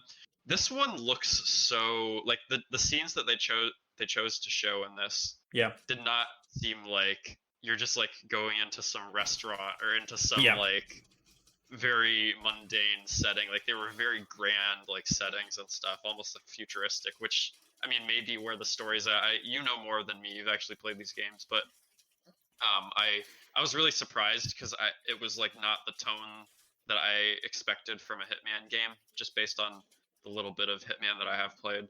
yeah. You should play Hitman 1 and 2. The kind of I don't know. I reboot is like a weird thing because it like they carry over some stuff from the other games, but I mean, I guess you don't really need to have Reimagining. played. Yeah, you don't really need to have played the old ones to kind of stay in line with where the story's at. But they're kind of sequels and in some ways kind of prequels in certain parts. So it's kind of a weird thing, um but I mean gameplay wise and story wise, they've really ramped shit up to make it like yeah, they go over the top in these new ones over time. Where you're kind of just fighting the Illuminati at a certain point, but yeah, it's cool. You should play those games. I should finish 2. I got like I think to the last level or the second last level and then kind of fell off of it, but those games are fucking awesome. Yeah. So I'm excited. January 2021 for this, which is soon. And they mentioned that this is the kind of finger quotes dramatic conclusion of this series. So I'm curious if they're just gonna abandon Hitman altogether after this. Which I mean, fine. Like IO has been working on Hitman for a long time. They need to try something else. Or if they're gonna like carry on with a new character, who knows? But I seem to remember, and I might be misremembering this, but when they were actually talking about it after the trailer, they said like this is the conclusion of this like arc or this kind of story. yeah, Maybe that's not true, but I get the sense that it's just like the they're imagining of like the conclusion of this kind of arc. yeah, But maybe. I mean, yeah, who knows? It could that it they leave it so open, and I mean, you'll have to see how this game ends to kind of know. But um, I expect like kind of a final pin in the thing of Agent 47, I guess. yeah. Um, but we'll see. That was cool. Little PS5 UI tease here, which I don't really have much to say about because they didn't give us a lot. But Oh, it was like nothing it looks almost. wavy. Yeah, it looks wavy. Um, they followed this up with something that looks equally nothing, which is the Astro Playroom thing. Um, it looks okay. It's a 3D platformer. Um, the VR one that they released, I heard was really, really, really good as a VR game. Which is cool. I didn't play that, even though I have a PSVR, which I never use. But um, Yeah, I would be this genuinely. I'm genuinely curious if this is just something that comes with the console. I definitely got that vibe from it, but that's of course up for debate. yeah. What did Games you think of that? games that come with the console don't really seem to be a thing anymore. So who knows? Like especially at launch, but um, yeah. I mean, I expect them to expect you to pay $30 for this or something, or $40 for this or something like that. But we'll see. Sure. Um, and then we had um, Little Devil Inside, um, Oh right. which was that. I think this game looks really cool. Mhm. This was like the biggest surprise for me. Fucking lots of style, just style. The Yep. trailer was cut in a super interesting way, like it leaves an interesting narrative hook for sure. The way they were cutting it, like I don't even know anything. Like I don't even know who these characters are, what to call them, what the context of any of this is, what this world is. But Yeah. The um, colors of this are really cool. yeah, yeah, this game just looks really awesome. I'm super interested. Um, yeah, so looks like some hunting maybe in the gameplay. Like I don't know. It was neat. Um, yeah, I no release date for that either that I have here. Um, but yeah, I This as go kind ahead. of a last thing of this, I'm looking at some of the animations because if you look this up, some people like uploaded gifs of animation from this. Yeah, Um, and it has that thing of like it has like the quality of animation of like an early like PS1 game, but with like the visual fidelity of something new. Like if you look at it, everything just like it's very charming looking in the way that an old PlayStation game is, but yeah, obviously like higher quality. I That's like the big thing that stuck out to me of this, yeah. especially the little bald dude. Like I love his design. Totally. Oh yeah, yeah, yeah. I just pulled this up. Apparently this is a Kickstarter. Oh wow, okay. That can you see when Kickstarters began? I can't. Maybe I just have to scroll to the beginning of their updates. But this seems to have been like so they announced this game. This apparently the studio is from South Korea. Hmm. Um, and they did a Kickstarter. They asked for 250,000 AU. Why is my currency defaulted to Australian dollars? I don't know. They got 306,000, 5,000 backers, so it's a pretty small thing. Yeah. This must have began a while ago, because they mention the Wii U as a The what? platform. The Wii U, you remember that? No, I don't even know what these words you're saying are. I mean, a portion of that I know, but Yeah, yeah, yeah, the U part, a little confused. Um, yeah, dude, I holy shit, who knows when this thing got kickstarted? I don't have, I don't know why, but that it's not very clear when this began. But that's probably why there's all these like assets that you can view online. This stuff has probably been shown before. yeah, yeah, um, very interesting. Yeah. Uh, Everything strikes. I'm such a sucker for this, but everything strikes such a good silhouette in this. Like any model or like character or object that you're looking at, like if it was completely black and white and it was just a silhouette, you'd be very able to like tell what it is. yeah, I'm a huge fan of that. yeah, I agree. Man, just more shit unfolding here. A lot of these, the frequently asked questions page for them was updated last in 2015. So this game has been, I guess, through the ringer. This is insane. Wow. Um, yeah, I mean, this is crazy. Yeah, they this has been this has been a long time coming, I guess. I guess that's kind of. I think that's kind of a testament to what having a non-realistic art style can do to your expectations of when something was made or when it wasn't. Like with Yeah. this, obviously you'd get some sense of it based on like the technologies that are only with the PS5 that are shown in like the footage and stuff. But like artistically, yeah, I could see this being something that was thought of like way back then. Yeah, I mean, I guess yeah, you're right. I mean, it doesn't really give itself away as like a game that looks super old, so that's nice. But yeah, they launched it in 2015, which was right after the PS4 and Xbox One were released, and then they seem to have just uh yeah, I actually shit. I said that earlier, but um when did the PS4 come out? Wasn't it 2014? I thought so, right? Am I crazy? Am I losing No, my I don't fucking know. mind? I Okay, 2013. November 15th, 2013.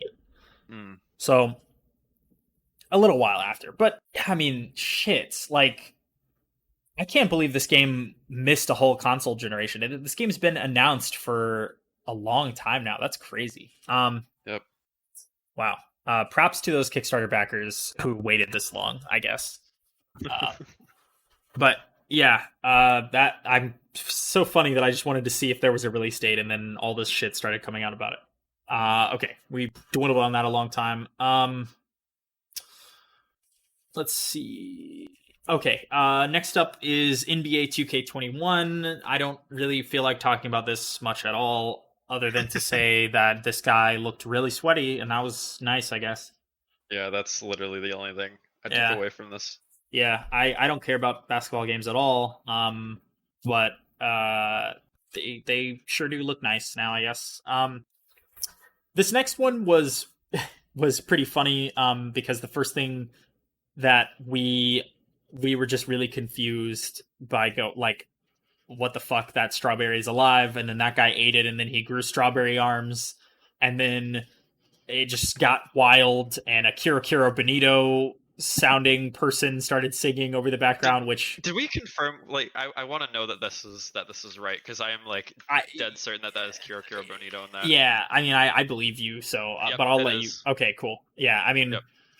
We kind of Bug like snacks. you made that pretty clear almost immediately that you knew that that's what that was, and I believed you. Like that seems like something that you would know. And There's then just nothing. There's nothing that sounds like her. I'll just I'll say it. Like when you hear her voice or the way that she sings, like even lyrically, like it was just like very clearly. But yeah, I loved this trailer. I'm not gonna lie. Yeah. This game, it makes sense when like they don't kind of show their hand everything up front, but it became pretty clear once they said that this was the studio that made Octodad, which is a very, at the time of its release, was like a game that I would show all of my friends, all of my non-gaming peers, because that game was just really, really hilarious. And this is the next thing from them. Bug snacks, like you said. This game's really close to release. Holiday 2020.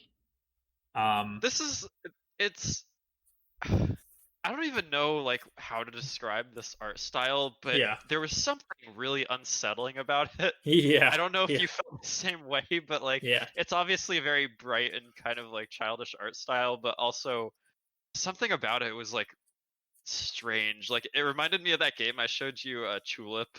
Yeah. Just weird 3D models, and I don't know. It's yeah, I'm excited for this. Yeah. I agree. It seems strange. They didn't give us a huge indication of what gameplay looks like. But yeah, could be cool. Yeah, who knows? Octodad, not the best playing game, but that was sort of by design. So, and then was probably the thing that everybody was sort of waiting for. And I think the way they revealed it was really smart because they did not give their hand away immediately, which was the Demon Souls remake.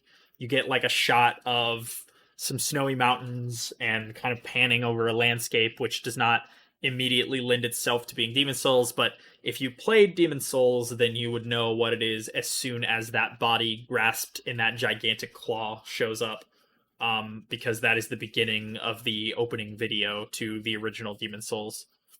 Yeah, since yesterday, I've been kind of reading the back and forth online about what they showed, and some of these like screenshots and stuff, and it seems like people are pretty divided on the way that it's been changed, which is really weird because the comparison screenshots make these environments like I've never played Demon Souls, obviously. I know some of the imagery from like footage and stuff, but a lot of that stuff felt kind of like empty in different areas before, whereas like now they've like really kind of cluttered it up, which is, I don't know. What was your take on this, like the visual changes?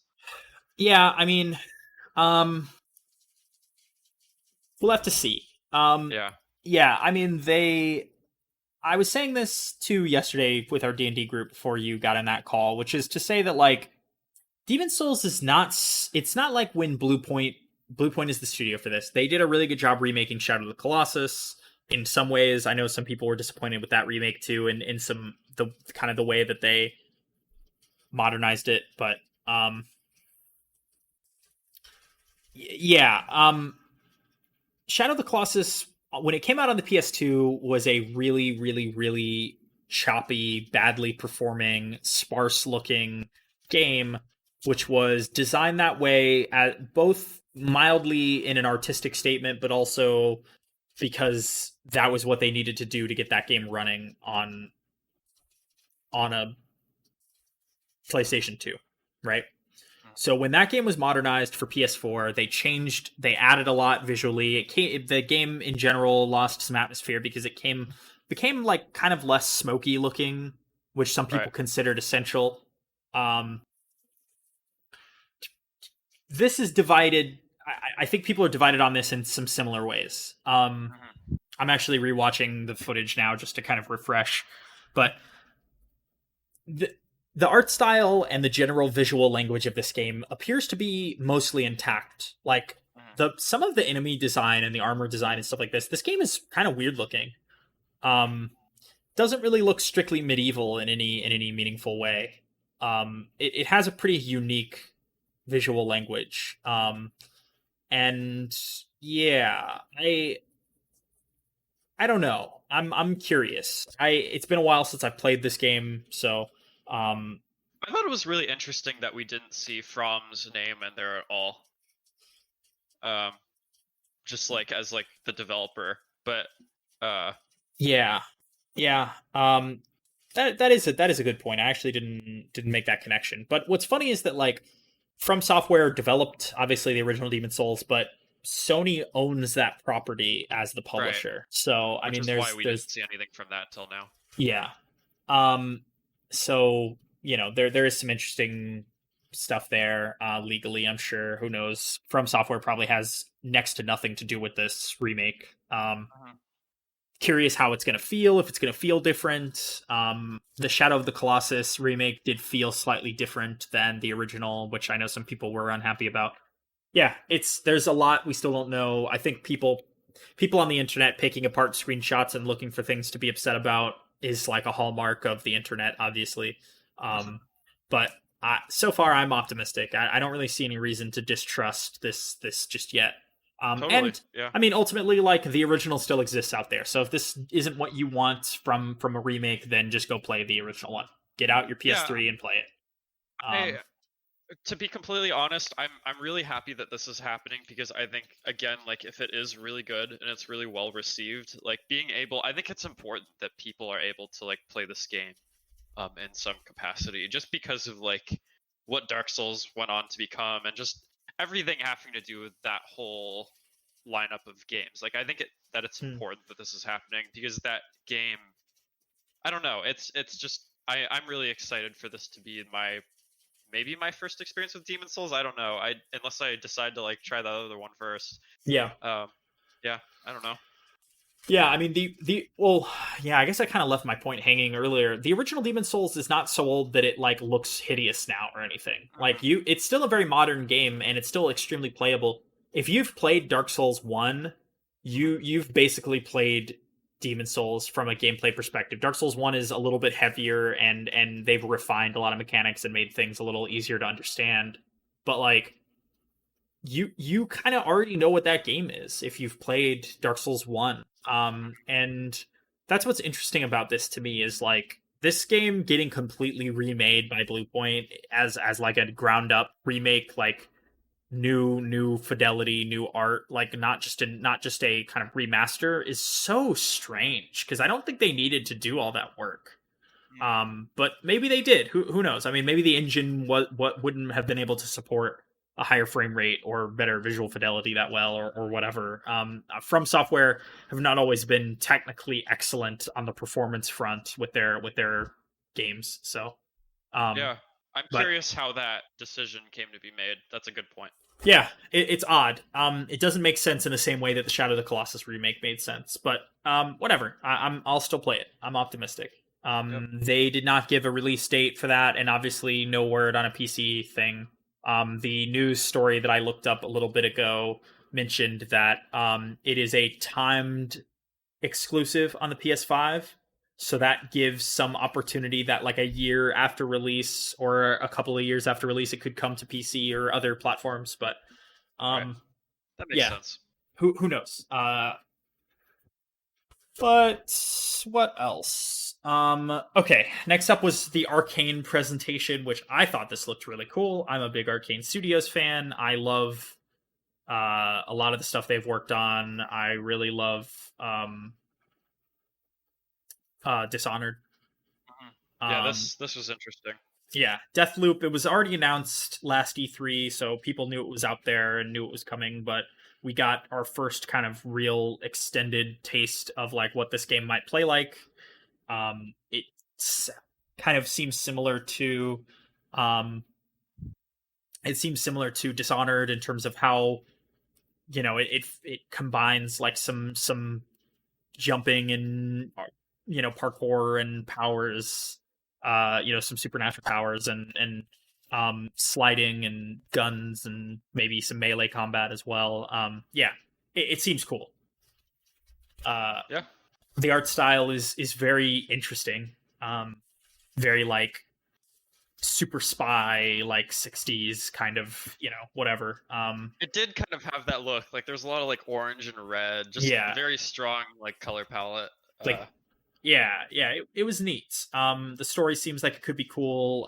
They didn't really get into how the game works on like a um super in-depth mechanical level, but I liked what they showed. I liked the ragdoll physics stuff, which Arcane's always been good at. And um they kind of doubled down on the idea that you can play both the assassin and the protector character. um I think it's worth mentioning that both of these main characters appear to be like, people of color, which is cool. Um, yeah, totally. but yeah, I'm looking forward to that. No release date. I hope this pans out for sure. And then is probably next up is I think the thing that you're going to say that you were the most excited for, um, which is the Village, Yep. which is of course Resident Evil 8, right? Yeah. 8, yeah. Yeah. I was like, so here's the thing is I remember I was keeping up with this and I knew that this was the rumor, like this is what they were going to do, but it's actually, as a rumor, it's kind of unbelievable in a way. I think some people might feel differently about that, but when I was hearing about it, it just kind of seemed like bullshit. But like when I was really taken aback by this trailer, I don't know Yeah. why. It's just that like artistically, it was really cool, and it just I got you know how people who played Bloodborne for like the first time will always like say it reminds them in some ways of like Resident Evil 4. Right. This kind of felt like the reverse of that. Like there were strong aspects artistically of this that like reminded me of Bloodborne, just like with like the visual presentation and stuff, and just the tone of it, and Sure. it's really cool because obviously we don't know what gameplay is going to be like, but I really love the idea of like Resident Evil getting into a completely different like Yeah, kind of it's visual it's gothicy. style. Yeah, Yeah, it's cool. yeah, it's Yeah. interesting. There's werewolves and shit, which is another Bloodborne comparison. Lots of Yeah. castles. I'm open to it. I didn't play 7. I own it on some platform. I'm pretty sure. I think I bought it when it was on sale.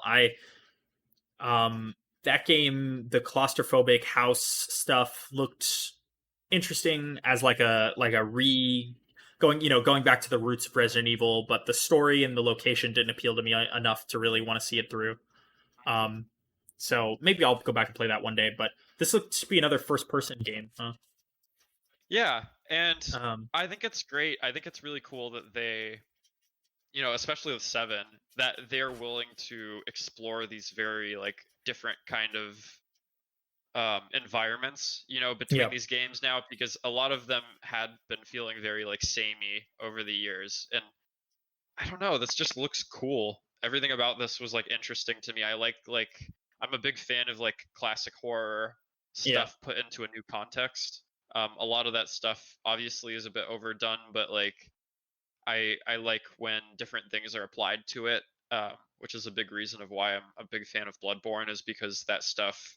If you can make old classic horror like that scary again, then props to you. But Yeah, I yeah, mean, I think I it's love worth this. it's worth kind of mentioning the fact that the path that Resident Evil as a franchise has taken has been really odd because like the games over time got like they kind of like there's peaks and valleys, right? So both in terms of quality and in terms of what I would consider the scare factor of these games. Yeah, Like I would say, it was like 1 and 2 were kind of scary. 3 had Nemesis, which was kind of scary, but that was also known at the time as like a more actiony Resident Evil game. 4 almost went back a little bit. At the start, it was kind of scary, and you felt pretty powerless. And then by the end, you would like ramped up to be like pretty powerful, right? Um, 5 again doubled down on that sort of approach. And then 6 was like straight up an action game, right. right? And then they went back to the well with 7, where it was like quieter, calmer. You were pretty weak again, not very actiony. Uh, maybe at the end it kind of became actiony again, from what I hear. And then it looks like they're repeating that process again, where it's like this game appears to be less immediately horrifying than 7. Like it doesn't seem like scary in the same way. Yeah, I mean, I guess we'll see. Yeah, Yeah, it's hard to tell from what they showed. yeah. I mean, it's Uh, a lot of this footage. I think actually all of this footage was during the day, which yeah. I don't think at any point in Resident Evil 7 were you outside during the day, except at like the very beginning. But Um, it was like gloomy. It had like a really like gloomy kind of color palette. yeah, it's snowy. It's like a mountaintop. Like, yeah, there was some interesting stuff, and you could change environments at some point. Who knows? But yeah, I mean, we'll see. I am surprised, I guess, is what I mean to say. That like, especially after the remake, where it's like RE2 remake was pretty scary again, thanks to Mr. X, and then you had RE3 remake, which was actiony again. Like, it just seems like they're following that like back and forth, which is pretty funny to me. I'm interested But in we'll see. seeing like the next kind of chapter of like the Chris Redfield story. Oh yeah, Honestly, yeah, yeah. totally. Um, yep. So that looks neat. They had a coming 2021 thing there. This game was also really pretty visually, like lots of high fidelity stuff, which was cool. But yep, that. Then came a game though I thought was going to pan out to be a Kojima thing, which I think is maybe too obvious looking back. But this game seemed insane in the same way that Kojima games seem insane. Which was a Capcom game called Pragmata, which I guess had been announced prior to, but I had forgotten about. hmm Um, but they just showed a really weird trailer of like a guy in a spacesuit. I mean, you could have told me this was like a Death Stranding expansion, and I would have believed you. Like the shit that was happening in this just seemed on par for what the fuck was happening in Death Stranding. So I don't know. Maybe The visual Kojima's. imagery of his like current studio too. It Yeah, just it had that look. for sure. I think Kojima's ramping up his legal team right now. They're about to send Capcom a fucking a C and D. You motherfuckers, get this shit. Wipe. Fucking do not speak my name, like that kind of shit. Like I'd this love to read seems. some of those claims if that if that Oh ever yeah, happened. yeah, yeah. This was pretty weird, but yeah, no indication of what this game is at all. I don't really have anything much else to say about this. Uh, Spacesuit, little girl flying around. I don't know. Fuck. Um, Kojima stuff. yep, exactly. And then lastly, for video games in this presentation is the Horizon Zero Dawn uh, sequel, which is Yep. called Horizon 2 Forbidden West. Mm. Um, I you didn't play Horizon Zero Dawn. I played maybe a quarter of Horizon Zero Dawn before deciding that it was another open world game that I don't really care to see through because of how much time commitment there is and whatever. I also didn't like Aloy as a character, but that's neither here nor there.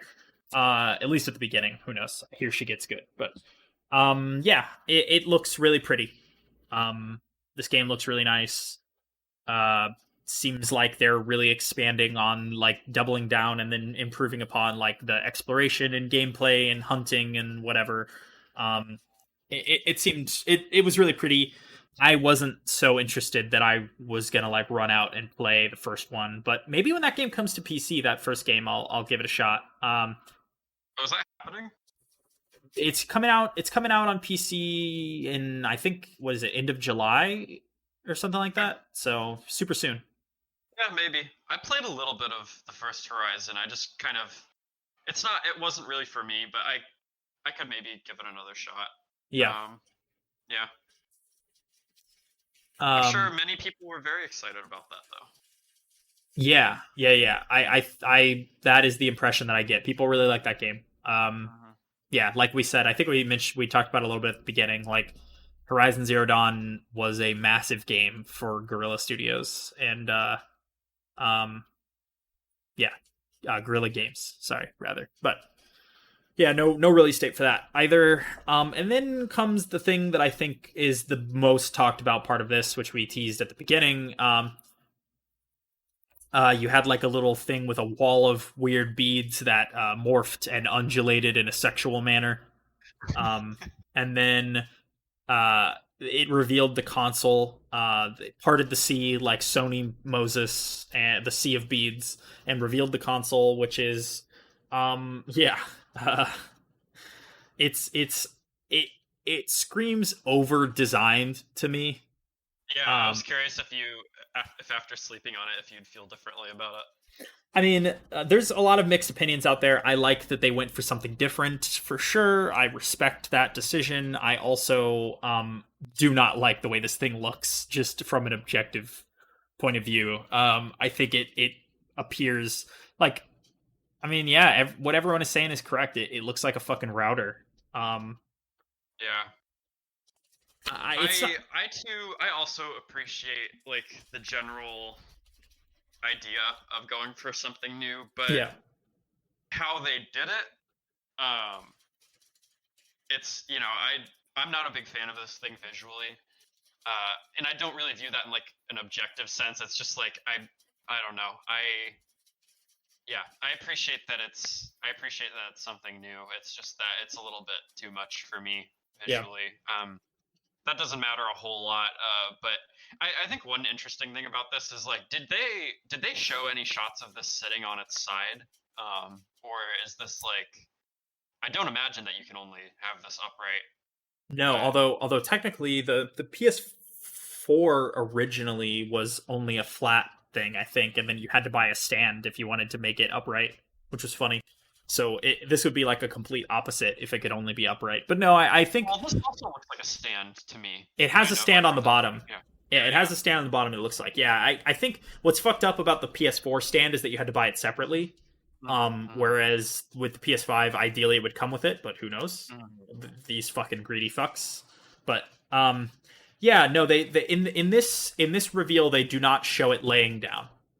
Yeah, it's always interesting to me because I get both sides of that. Like I get that they want to design these things so that you don't stack things on top of them, which for me it's like already. Like, why would you do that? But Yeah, yeah. I guess people do that. But like, also on the flip side of that, it's like, where do Yeah. do you imagine people just wanting by default to like have this thing out somewhere? I mean, Yeah. I guess, but it's just, I don't know.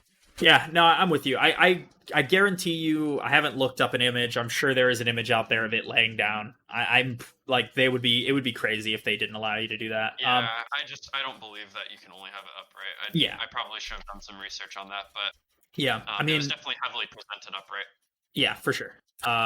They yeah, I like the color scheme. I really liked the look of the controller before this, so I like the white and black kind of motif. It's kind of got like a V shape.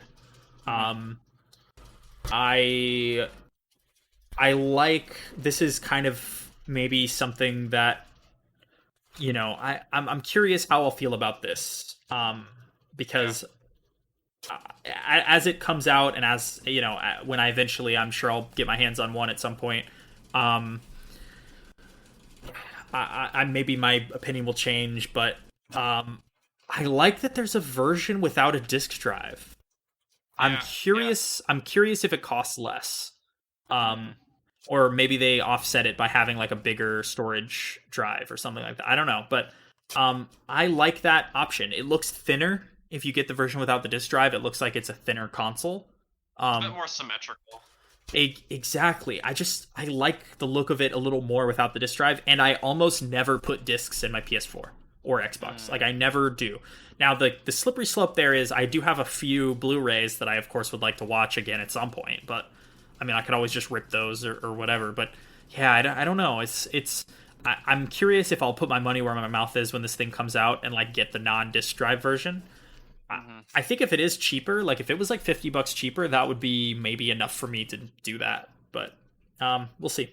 Is it easy these days to like just have like I guess most Blu-rays come with like a digital file. I think the weird thing for me is like I'm right there with you. Like I think that we are at a point where you can embrace like a wholly like digital like movie or game collection in general, but I make a lot of trips to like those secondhand stores that sell like old DVDs and Blu-rays and stuff, which those can be made digital. It's just it's nice to have that option, but I could also see the other side of that of just like making the effort to just have the digital version of that. I've just never completely made that plunge because I buy so many like used Blu-rays and DVDs for fun.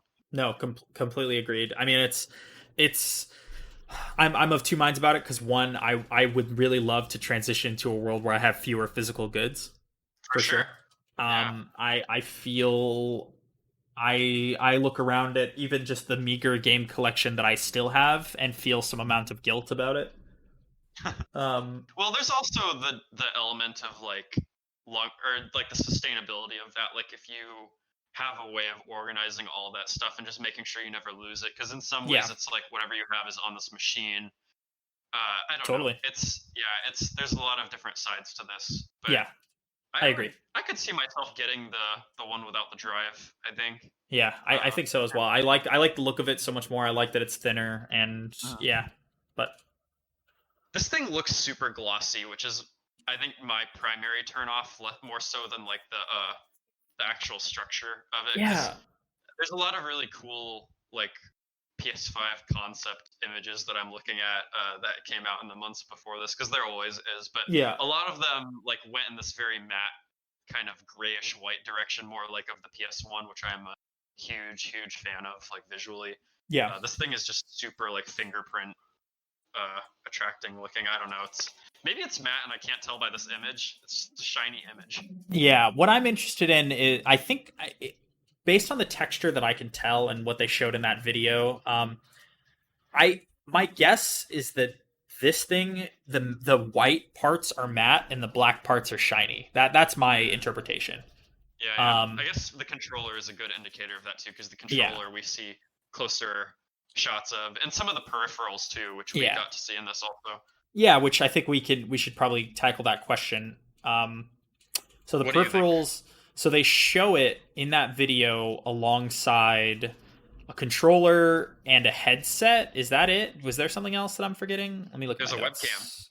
Oh yeah, camera. That's right. Yeah. Yeah. I um yeah. I don't know. So your question at the beginning, do you want to ask it again? Yeah, I wonder if so we don't know the price of it. Yep. But I wonder if they include all of these peripherals, um, regardless of what that price ends up being, or like I don't know. I thought that it might be this thing to like justify whatever that price is, Yeah. because a lot of people are afraid that it's gonna be super expensive. Like Yeah. that's like the big meme is like just these outrageous prices being thrown out there. But also that's really weird. The idea Yeah. of like including all these peripherals. I wouldn't personally consider that an incentive for like just as like my own use case. I wouldn't look at that and be like, oh, this is worth like $200 more to me. I Yeah. could see a company justifying that, but I don't know. What do you think that they would do in this case? Yeah. I'm kind of with you. I I think that we, like I said, can expect this thing to be really expensive, Mhm. and that if that is the case, putting these peripherals in might win some consumer support on that front. Sure. Um, Not that these things are worth whatever the asking price is, but that they basically need to convince us that the console is worth whatever the price that they ask, and Mhm. then these are free bonuses, basically. Yeah. That's kind of the way I would go. I wouldn't say, oh well, for this you basically are getting the headphones for free, because nobody fucking cares about that, right? Like I have good headphones that I already like. Right. um the idea needs to be that we're selling you this console for this price that we think is worth that amount of money, and that we're throwing in all this shit as like a gesture of goodwill. You know what I mean? Like Yeah. I think it Yeah. needs to be that kind of messaging. But I mean, whether in my mind, I don't know that all this stuff comes with it, but maybe it does. You know, maybe it does. I mean, I'm curious why they would include the webcam if you don't, like, if it's not required for some games.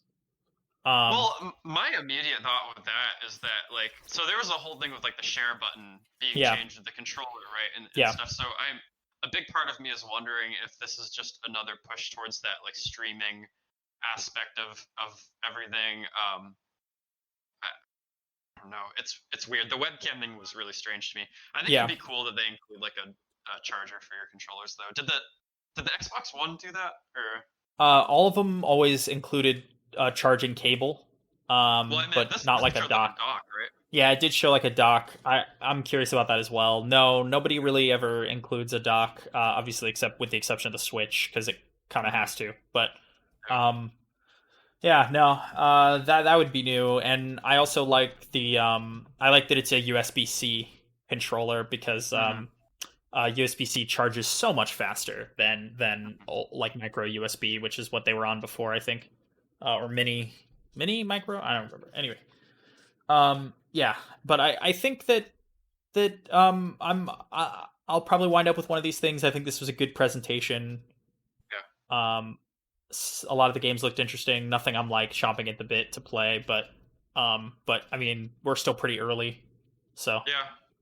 um, I think in a grand sense, I would like to see a live version of press conferences again.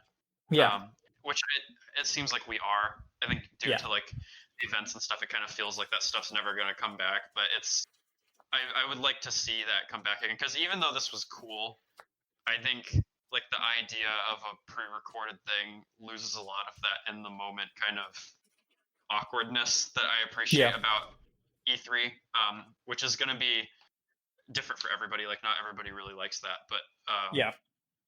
that's just how I felt about it. Yeah, that's a really good point, and I think it's curious to see once, like next year, when things return back to normal on the COVID-19 front, like where do we wind up with where do we wind up in terms of in terms of like, do companies just cut their losses and say, it's easier and cheaper to produce a video than it is to do this elaborate stage show? Like, do they just Mhm. continue with this? I mean, like, it's worth noting that Nintendo has been doing it this way for years now.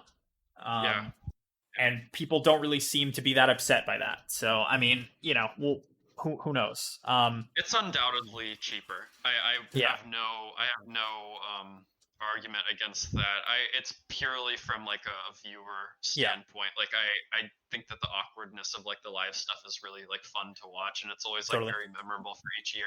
Yeah, And this stuff is a little bit more clinical and by the books, which I can see why they would do it, but I would like to see that not be the complete norm. yeah, yeah. No, I agree. I mean, it was efficient for sure. It was efficient, and I think highlighted a lot of cool stuff. And